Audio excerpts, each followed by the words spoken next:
Hey everybody, Sprocket here. Just want to do a brief video here. I'm working on my wheels so I could show you on the same wheel. This is before and this is after.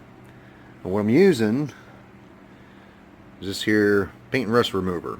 It's made by 3M. Now there are other brands out there, but you want to be careful.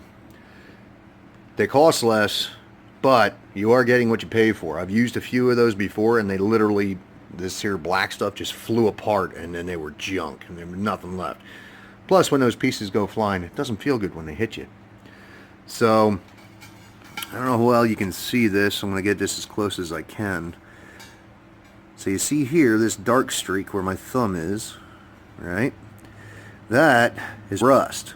So if you look over here, you can almost see it, maybe, how that's almost like a flat spot there. That's how much rust is right there.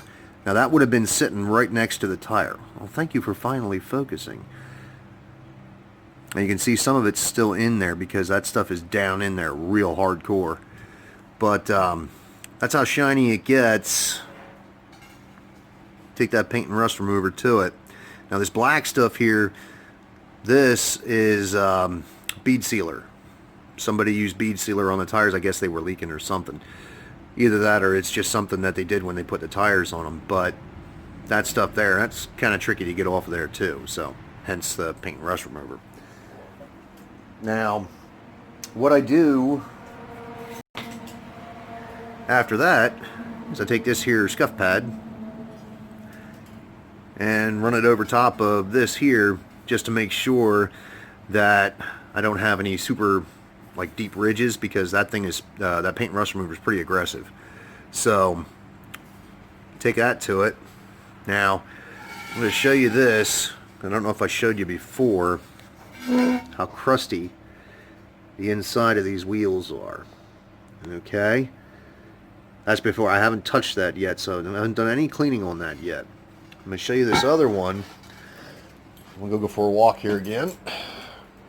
I'm back to just a tiny little path going through. Now this one here, I've already put a clear coat on.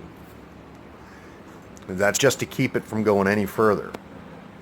So as you can see, I do have some shiny in there.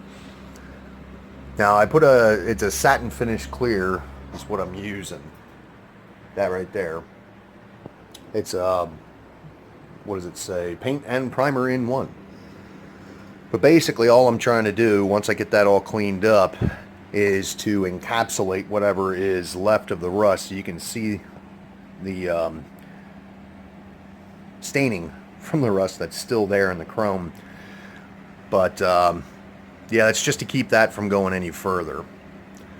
Now the other side of it I'm not going to clear coat because I want that shiny for one thing, and for another thing it's too much work trying to keep that kind of thing up. So these here areas are areas that I wanted to be done with and not have to be concerned with once I put them on the car, because that's what most people do anyway. They don't even think about the inside of the wheel.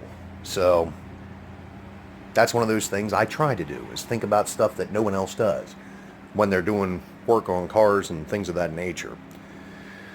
But yeah, so just wanted to give you an update on what's going on here. That's it for now. Have a good one.